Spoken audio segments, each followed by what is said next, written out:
มื้อนี้ออกมาไล่สดอีกตึบกันเด้อมื้อนี้น่ะเป็นอะไรห่างเส้นนี้ระวางน่ะสมบูรณ์ห้วยกลัวเส้นห่างเส้นนี้ได้เดือนหนึ่งแล้วเด้อสมาคมหางอีมาแก้ไขจังได้ก็คือว่าบ่เห็นมาแก้ปันนี้เอารถมาดึงก็เมื่อยเอาละเงินก็ได้บ่อยากได้ละอยากได้แต่หุ้นห่างเด้อ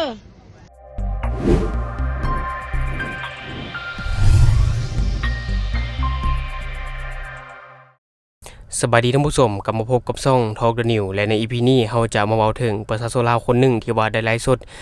เว้าถึงถนนหนทางที่ว่ามีการเพแล้วก็มีน้ำท่วมหรือว่าน้ำขังอะไรท่านผู้ชมเนาะก็คือว่าเรียกร้องให้มีการซ่อมแปลงท่านผู้ชม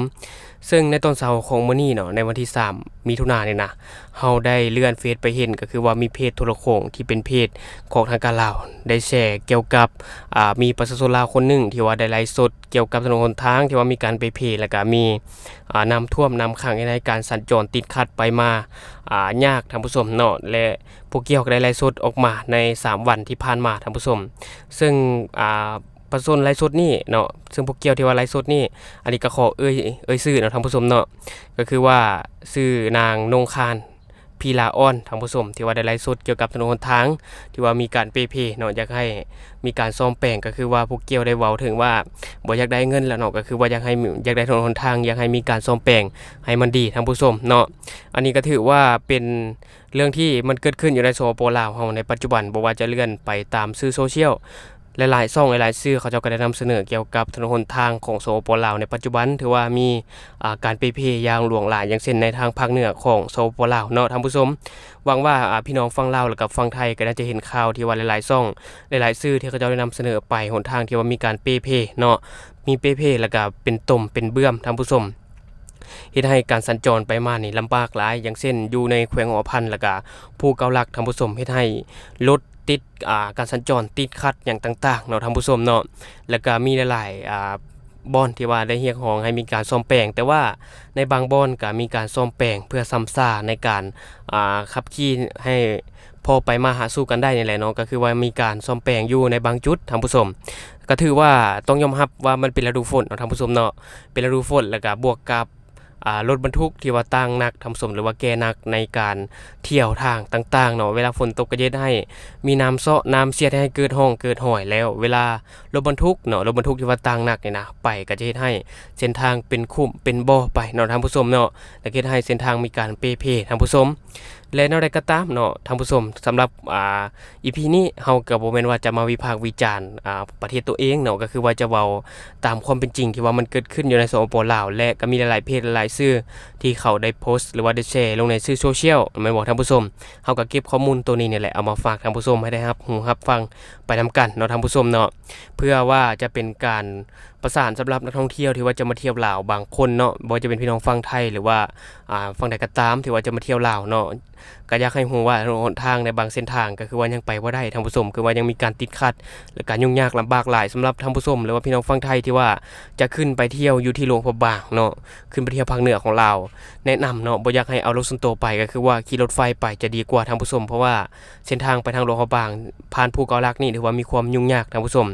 หรือจะมาทางไสยะมันก็ยุ่งยากคือกันท่านผู้ชมเนาะถือว่าอยากเปิดเผยให้ฮู้ไว้เวลามาเที่ยวลาวจะได้ฮู้ว่าเส้นทางตัวใดมันมีความเพจะได้หลีกเลี่ยงเนาะท่านผู้ชมเนาะเดี๋ยวใน EP นี้เราจะเก็บเอาวิดีโอที่พวกเกี่ยวได้มีการไลฟ์สดมาฝากท่านผู้ชมให้ท่านผู้ชมได้รับรู้รับฟังไปนำกันเนาะท่านผู้ชมเนาะเดี๋ยวเราไปเบิ่งนำกันเลยท่านผู้ชมมื้อนี้ออกมาไล่สดอีกตึบกันเด้อมื้อนี้น่ะเป็นอะไรห่างเส้นนี้ระวางน่ะสมบูรณ์ห้วยกลัวเส้นห่างเส้นนี้ได้เดือนหนึ่งแล้วเด้อสมาคมหางอีมาแก้ไขจังได้ก็คือว่าบ่เห็นมาแก้ปันนี้คันมันบริษัทลาวมาเฮ็ดนี้มันนี่เป็นแนวใดอันนี้บริษัทจีนบริษัทเวียดบอกมันคือว่าบ่มาแก้ไขจักเทื่อ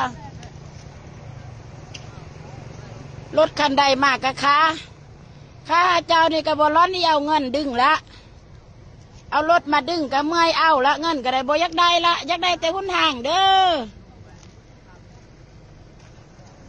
ห่างสมาคมห่างเคสนี้ละกรุณามาเบิ่งห่างเคสนี้แด้บ่ได้ละเพื่อนหลายผู้หักอยู่นี้ก็บ่ บ่อยากได้ละเงินประชาชนเงินเนาะค่าเสาค่ายเฮ็ดนี่ก็ได้เมื่อยเอาละเงินก็ได้บ่อยากได้แล้วบ่อยากได้ละมือได้กับมือมาเอาเงินบ่อยากได้ละอยากได้หุ้นห่างละเด้อมาแก้ไขให้แดหุ้นห่างเส้นนี้นะ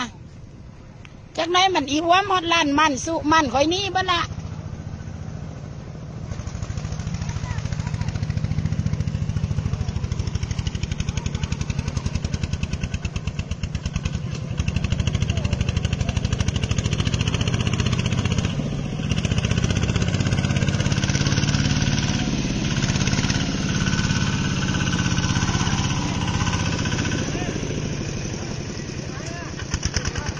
บ่รถซิงอันดึงไอ้เพิ่นเดชนะบ่รถซิงอันดึงบ่ขึ้นบ่มีกราฟ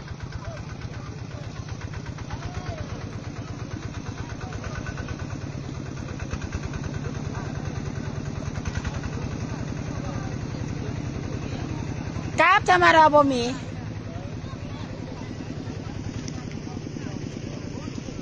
เสื้อรถน้องบ่มีกราฟอ่ะเสื้อรถน้องบ่มีกราฟอ่ะ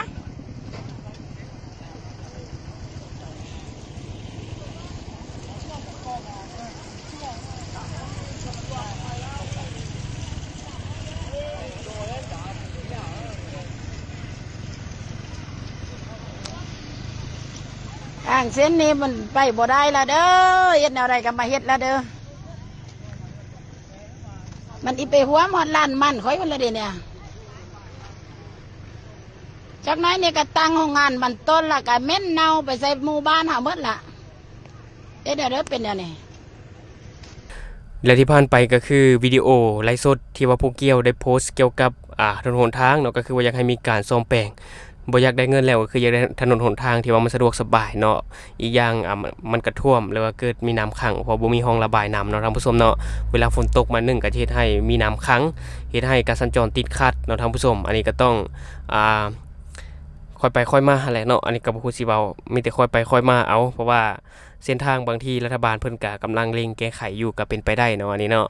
และแนวใดก็ตามเนาะท่านผู้ชมคิดเห็นแนวใดก็ฝากไว้ได้ใต้คอมเมนต์ของเฮาอันนี้ก็คือข้อมูลที่เฮาเก็บมาฝากท่านผู้ชมในมื้อนี้สำหรับท่านผู้ชมคนใด